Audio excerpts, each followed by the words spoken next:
One of the symbols of separatism in Donbass, ally of President Putin, Pavel Gubarev, is sounding the alarm and stating that the Russian authorities are already preparing the ground for ending the war.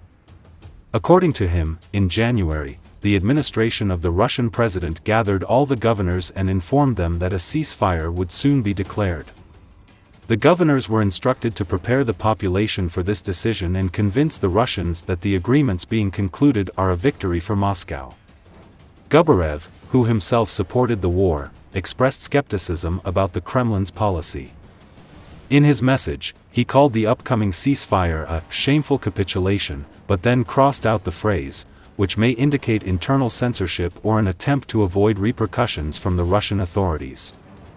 According to published information, the Kremlin has set two main tasks for the governors: to convince the population that the ceasefire is a victory for Russia, to control the mood of dissent, and to prevent mass discontent among the military and radical supporters of the war. According to Gubarev, the agreement's parameters are still being discussed, but its signing is expected in the next few months. He does not disclose specific details of the agreements under discussion, but it is clear that the Kremlin is preparing public opinion in advance for the need to end the war. Donald Trump has previously said he wants to make a deal on Ukraine, and the Russian elite has long been talking about the need to freeze the conflict.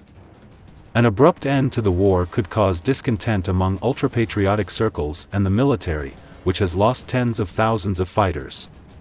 To prevent possible instability, the Russian authorities are planning an information campaign in advance, the goal of which is to pass off concessions as a victory. Further events will develop rapidly, warns Gubarev.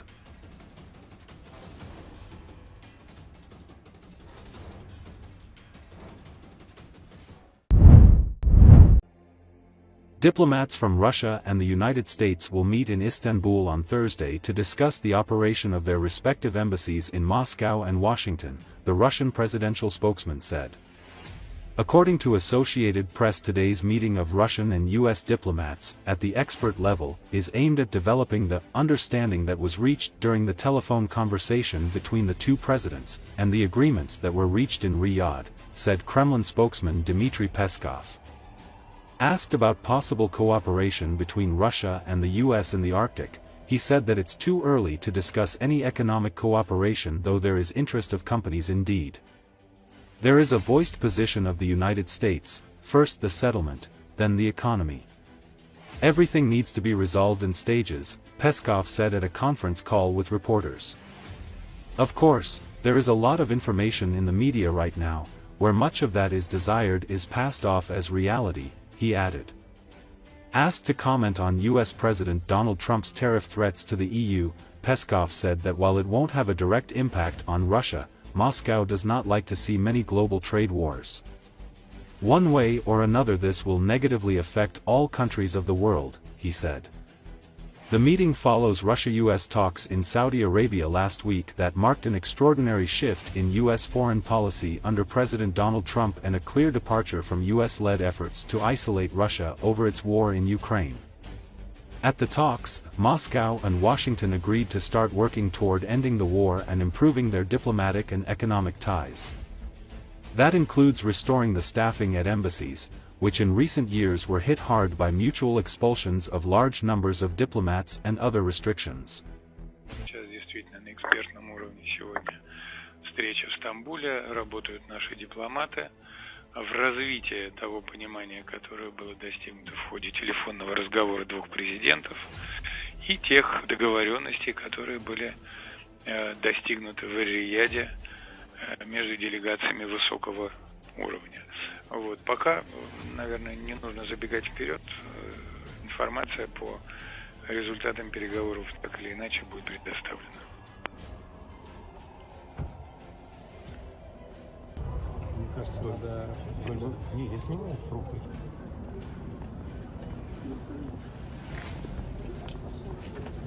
Те территории, которые стали субъектами Российской Федерации, которые записаны в Конституции нашей страны, они являются неотъемлемой частью нашей страны, России. Вот. Это абсолютно неоспоримый факт и необсуждаемый факт.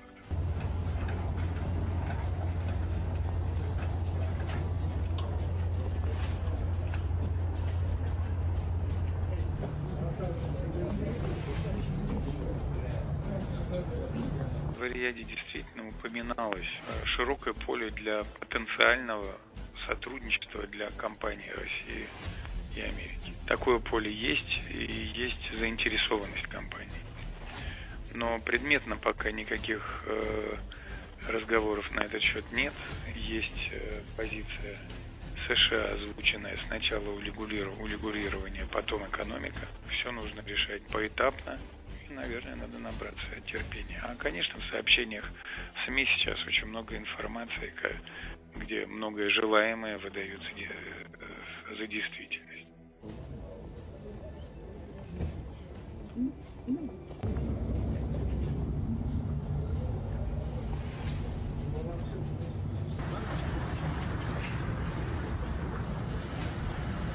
У нас маленький товарооборот США, я бы сказал, такой минимально возможный товар, поэтому мы непосредственно какие-то тарифы или пошлины оказать влияние на нас негативного не могут.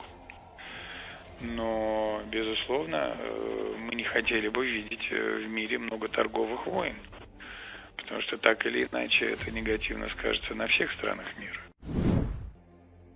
Diplomats from Russia and the United States will meet in Istanbul on Thursday to discuss embassy operations, Russia's Foreign Minister Sergei Lavrov announced on Wednesday.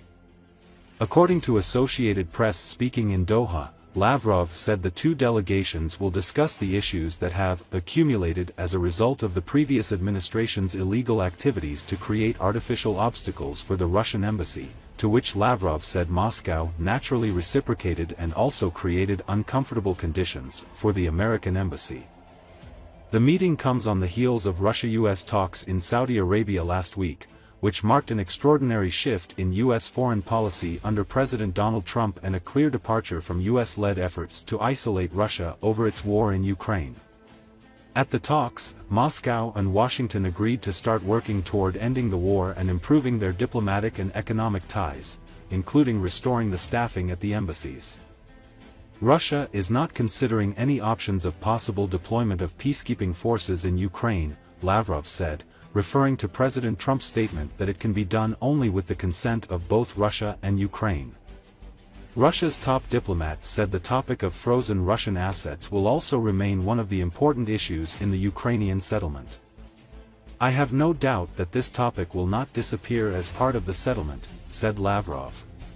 Наши дипломаты, высокого уровня эксперты, встретятся и рассмотрят системные проблемы, которые накопились в результате противоправной деятельности предыдущей администрации по созданию искусственных препон для деятельности российского посольства, на что мы, естественно, отвечали взаимностью и создавали тоже некомфортные условия для работы американского посольства в Москве. Такая встреча состоится завтра в Стамбуле.